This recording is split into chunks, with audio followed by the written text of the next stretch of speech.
एक बार की बात है कि सनगढ़ नाम का एक गांव था। उस गांव में नीरज नाम का एक लड़का अपने माता पिता के साथ रहता था। नीरज को औषधियों का बहुत ज्ञान था। वो राजा के दरबार का हिस्सा बनना चाहता था। माँ, बाबूजी, मुझे एक बात कहनी है आपसे।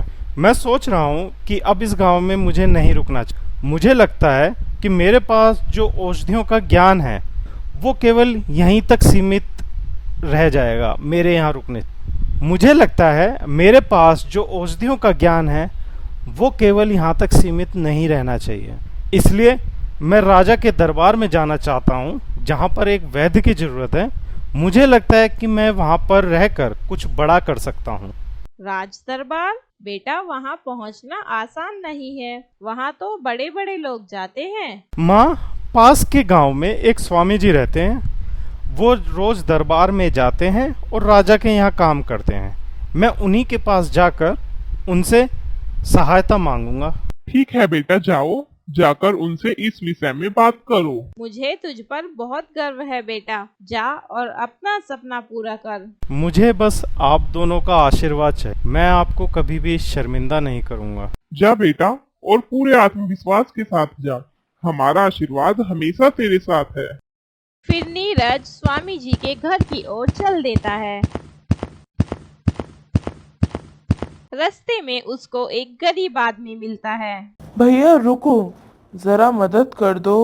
कई दिनों से चक्कर आ रहे हैं और पेट में कुछ गया भी नहीं। भाई, क्या हुआ तुम्हें? तुम्हारा चेहरा तो एकदम पीला पड़ गया है। कब से हो रहा है ऐसा? पिछले हफ्ते से ठीक से खाना नहीं मिला है और अब तो चलना भी मुश्किल हो रहा है।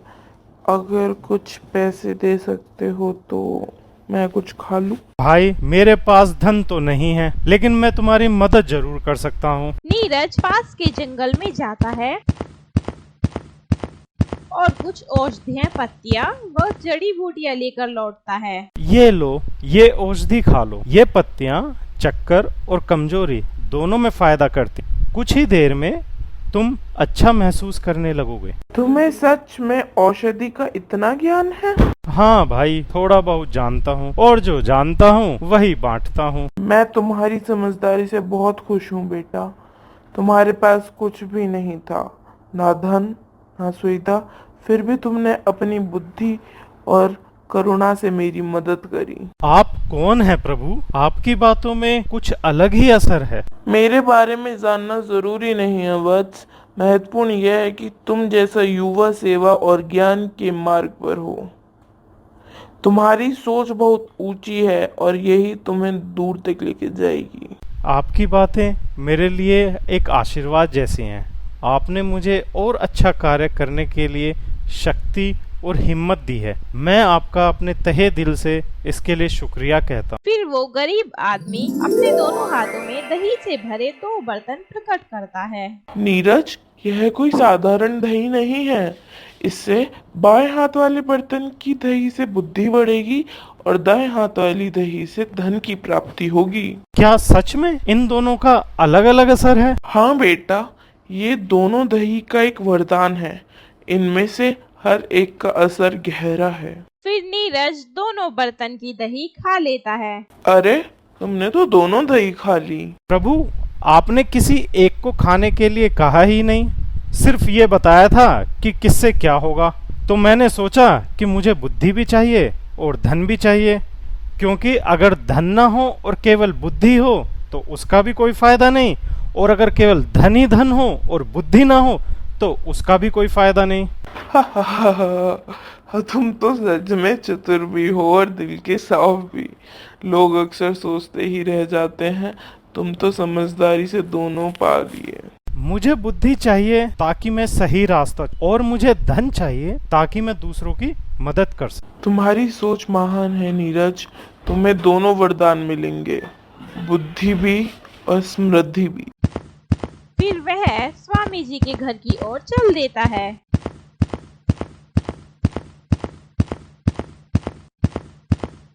स्वामी जी के घर पहुंचकर वह स्वामी जी से बोलता है कि प्रणाम स्वामी जी, मैं नीरज हूँ। मैं पास के गांव में ही रहता हूँ। अच्छा बेटा, आज कैसे आना हुआ तुम्हारा? स्वामी जी, मुझे औषधि और जड़ी बूटियों का थोड़ा बहुत ज्ञान है। मैं जंगलों में जाकर जड़ी बूटियाँ खोजता रहता हूँ और बीमार लोगों का इलाज भी करता हूँ। अच्छा, तो तुम स्वयं ही वैद्य बने हो? हाँ स्वामी जी, पढ़ाई लिखाई तो ज्यादा हुई नहीं, लेकिन अनुभव ने मुझे बहुत कुछ सिखा दिया है। तुम मुझसे क्या चाहते हो बेटा? स्वामी जी, मेरा सपना है कि मैं राजा के दरबार में एक वैद्य बनूं। मैं चाहता हूँ कि मेरा ज्ञान और मेहनत केवल मेरे गांव तक ही सीमित ना रहे।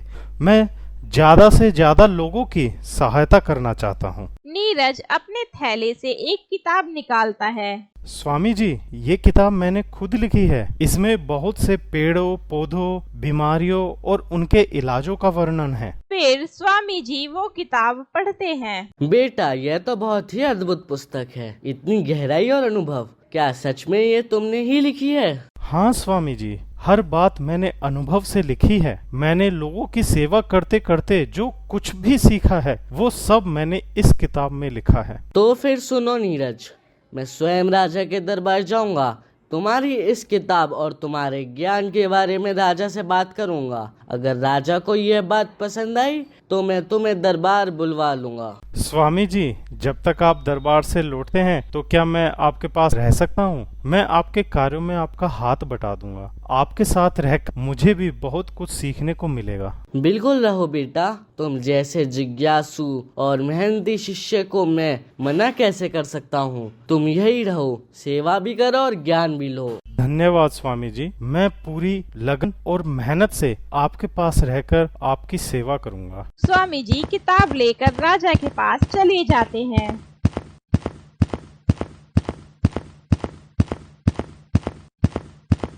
स्वामी जी को राजमहल गए हुए काफी दिन हो गए थे।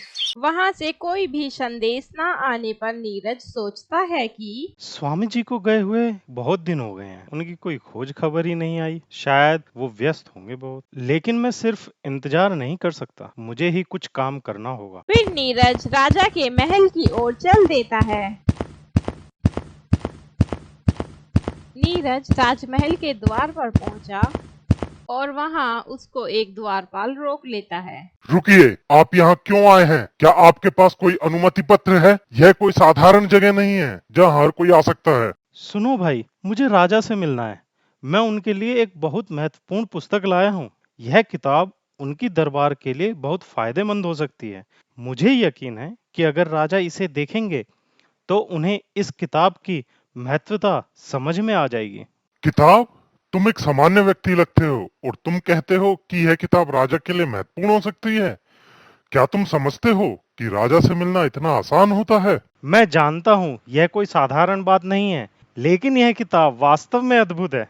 मैं सिर्फ इस किताब को राजा के पास लाकर दिखाना चाहता हूँ। अगर राजा इसे देखेंगे तो वह जानेंगे कि यह उनके दरबार के लिए कितनी महत्वपूर्ण हो सकती है। ठीक है, मैं तुम्हें अंदर जाने दूंगा, लेकिन एक शर्त है और तुम्हें वह माननी होगी। शर्त? क्या शर्त है? राजा से जो भी तुम्हें मिलेगा उसका आधा हिस्सा तुम्हें मुझे देना होगा। बाकी आधा हिस्सा तुम अपने पास रख सकते हो। यह शर्त है और अगर तुम इस शर्त को मानते हो तभी मैं तुम्हें अंदर जाना दूंगा। तो तुम यह चाहते हो कि जो भी मिलेगा उसका आधा हिस्सा तुम ले लोगे। क्या तुम यह सोचते हो कि मैं इसे स्वीकार करूंगा? हाँ, यही मेरी शर्त है और अगर तुम्हें यह स्वीकार करते हो तभी तुम अंदर जा सकते हो, और वैसे भी बिना शर्त के अंदर कोई नहीं जा सकता। ठीक है भाई, मैं स्वीकार करता हूँ। जो भी मिलेगा उसका आधा तुम ले लेना, लेकिन याद रखना यह सिर्फ हमारी आपसी समझ होगी। अब मुझे राजा से मिलने दो। आखिरकार बहुत समय बाद नीरज राजा की सभा में पहुंच जाता है। फिर नीरज राजा से मिलता है। तुम कौन हो और यहाँ कैसे आए हो? क्योंकि यहाँ कोई बिना कारण नहीं आता। क्या तुम जानते हो यह दरबार सिर्फ महत्वपूर्ण लोगों के लिए है? महाराज, मैं नीरज हूँ। मैं सिर्फ आपको देखने आया था क्योंकि आपके बारे में मैंने बहुत सुना है और मुझे लगता है कि आपके राज्य का ज्ञान और आपके राज्य की शक्ति बहुत अपार है। तुम्हारा स्वागत है नीरज। यह सुनकर अच्छा लगा कि तुम्हारे मन में हमारे राज्य के लिए सम्मान है। लेकिन तुम केवल देखने ही आए हो या कुछ और? नहीं महाराज, मैं सिर्फ आपको देखना चाहता था। आपके राज्य की महानता और दरबार की प्रसिद्धि के बारे में मैंने बहुत कुछ सुना है। बस एक व्यक्ति के रूप में सिर्फ यह जानना चाहता था कि आपसे मिलना क्या होता है। तुम्हारी बातों में कुछ खास है नीरज। मैं खुश हूँ कि तुम हमारे राज्य के बारे में अच्छा सोचते हो। अगर तुम्हारी इच्छा है तो यहाँ तुम हमेशा स्वागत योग्य हो। नीरज ने राजा से कुछ देर बात की और अपने किस्सों के बारे में बताया और किताब के बारे में भी बताया। महाराज, मैं आपके समक्ष एक विशेष बात रखने आया हूँ। मैंने वर्षों के अध्ययन और अनुभव से एक किताब तैयार की है जिसमें औषधियों की जानकारी, उपचार की विधियां और लोक कल्याण के बहुत सारे उपाय हैं। मेरा विश्वास है कि यह किताब आपके राज्य और आपकी प्रजा के लिए बहुत उपयोगी साबित होगी। क्या क्या कहा तुमने? किताब तुमने लिखी है? जी महाराज, यह मेरा ही कार्य है। मैंने खुद यह ज्ञान एकत्र किया और पुस्तक के रूप में तैयार किया है। अरे ये तो वही बातें हैं जो स्वामी जी ने कुछ समय पहले दरबार में प्रस्तुत की थी। तुम ये कह रहे हो कि ये किताबें तुमने लिखी हैं? क्या तुम समझते हो कि हम इतने भोले हैं? यह तो स्पष्ट रूप से स्वामी जी की किताब है। महाराज क्षमा करें, पर यह पुस्तक मैंने स्वयं लिखी है। शायद स्वामी जी ने इसे आपके सामने प्रस्तुत किया हो, पर उसका रचनाकार मैं ही हूँ। बस करो, हमने तुम्हारी बहुत बातें सुन ली। तुम दूसरों के ज्ञान का श्रेय खुद लेना चाहते हो। यह दरबार ऐसे झूठों को सहन नहीं करता। महाराज, मेरा उद्देश्य श्रेय पाना नहीं है, बल्कि राज्य की सेवा करना है। आप चाहें तो मैं यह सिद्ध कर सकता हूँ, पर कृपा करके मुझे झूठा ना कहें। जब तक तुम यह सिद्ध नहीं करते कि यह वास्तव में तुम्हारी रचना है, हम तुम्हारी किसी बात पर विश्वास नहीं करेंगे। ठीक है राजन, यदि आपको मेरी बातों पर विश्वास नहीं हो रहा तो मेरे पास एक युक्ति है जिससे दूध का दूध और पानी का पानी हो जाएगा। फिर दरबार में स्वामी जी को बुलाया जाता है। स्वामी जी, आपने हमें जो औषधि की पुस्तक दी थी उसके बारे में ये बालक कहता है कि वह पुस्तक उसी ने लिखी है। पहले ये बताएं, क्या आप इस लड़के को पहचानते हैं? नहीं राजन, मैं इस युवक को नहीं जानता। स्वामी जी, आपने ही तो यह किताब मुझसे ली थी। मैंने आपकी सेवा में रहकर औषधियों पर काम किया था। क्या आप सब भूल गए? राजन, यह बालक भ्रमित है। ऐसी कोई बात नहीं हुई। वो किताब मेरा वर्षों का तप है, ना कि इसका। तो तुमने हमसे झूठ बोला नीरज। आपने तो लेखक बताकर स्वामी जी का अपमान किया। अब तुम्हारे लिए इस दरबार में कोई जगह नहीं है। महाराज, मुझे झूठा मानने से पहले आप दो बीमार व्यक्तियों को दरबार में बुलवाएं। हम दोनों उनका उपचार करेंगे, फिर उससे दूध का दूध और पानी का पानी हो जाएगा। राजा के बोलने पर दरबार में 2 रोगियों को बुलाया जाता है। आओ बेटा, मैं तुम्हारी नब्ज देखता हूँ। शरीर में गर्मी है, खांसी भी पुरानी लगती है। काढ़ा सुबह शाम लेना, साथ में चूरन। बस 3 दिन में आराम मिल जाएगा। नीरज को इस प्रकार शांत खड़ा देखकर स्वामी जी सोचते हैं कि अरे ये नीरज तो कुछ कर ही नहीं रहा। मुझे तो पहले ही लग रहा था कि ये किताब इसकी लिखी हुई नहीं है। इतनी कम उम्र में कौन ऐसी किताब लिख सकता है? जैसे ही स्वामी जी का उपचार पूरा होता है वो राजा से बोलते हैं, महाराज, दोनों रोगियों को औषधि दे दी गई है। अब कुछ ही दिनों में सुधार दिखेगा। सैनिकों, स्वामी जी को बंदी बना लो। महाराज, ये आप क्या कर रहे हैं? मैंने तो सिर्फ अपना कर्तव्य निभाया है। कर्तव्य? तुमने तो छल किया है स्वामी जी। ये दोनों रोगी पूर्णतः स्वस्थ थे। इन्हें किसी औषधि की आवश्यकता ही नहीं थी। इससे यह सिद्ध होता है कि जिन बातों को तुमने अपनी विद्वानता का प्रमाण बताया वह केवल दिखावा थी, और जिस पुस्तक की बातें तुमने चुराई हैं वह तुम्हारी नहीं हो सकती। महाराज क्षमा करें। झूठ के पांव नहीं होते स्वामी जी। आज सच सामने आ गया कि ये किताब आपकी नहीं, नीरज की ही है। फिर स्वामी जी को जेल में डाल दिया जाता है। फिर राजा नीरज से बोलते हैं कि नीरज, तुम्हारी बुद्धिमता और सच्चाई ने आज सबका मन जीत लिया है। अब मैं तुमसे यह पूछता हूँ, बताओ इनाम में क्या चाहिए? महाराज, अगर आप मुझे सच्चा इनाम देना ही चाहते हैं तो कृपया मुझे 100 कोड़े मारने का आदेश दीजिए। क्या 100 कोड़े? नीरज, तुम मजाक तो नहीं कर रहे?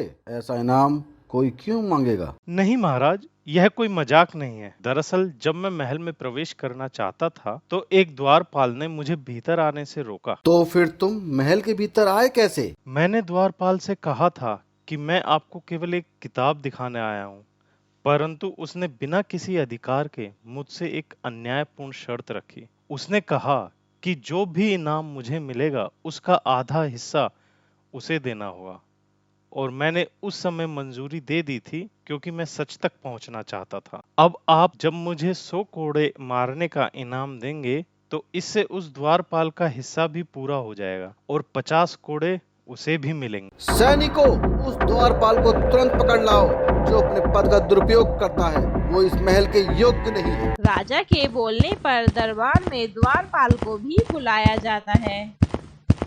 तुम्हारा अपराध सिर्फ एक युवक को रोकना नहीं था, बल्कि तुमने मेरे न्याय और दरबार की मर्यादा को अपमानित किया है। मुझे क्षमा कर दीजिए महाराज, मैं दोबारा ऐसा कभी नहीं करूंगा। अगर मैं तुम्हें क्षमा कर दूं, तो फिर इस दरबार में ईमानदारी का कोई मूल्य नहीं रहेगा। तुम्हें अपने पद और अधिकार का दुरुपयोग करने की सजा मिलनी ही चाहिए। इस आदमी को तुरंत कारागार में डाल दो और इसके स्थान पर कोई ईमानदार और योग्य व्यक्ति नियुक्त किया जाए। और फिर द्वारपाल को भी स्वामी जी के साथ बंदी बना दिया जाता है।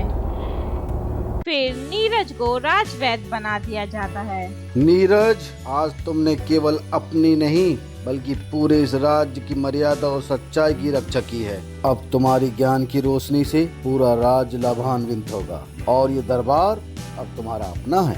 महाराज, ये सम्मान मेरे लिए सबसे बड़ी बात है। मैं वादा करता हूँ कि मैं सच्चाई और सेवा से कभी पीछे नहीं हटूंगा। रुको रुको, क्या आपने हमारा चैनल चेक किया? अगर नहीं किया तो अब कर लो। हमारे पास है मजेदार कहानियाँ, गेम्स और ढेर सारी मस्ती। हमारे साथ जुड़े रहने के लिए जल्दी से नीचे दिए गए लाल बटन को दबाएं और हमारा चैनल सब्सक्राइब करना और बेल आइकन दबाना ना भूलें।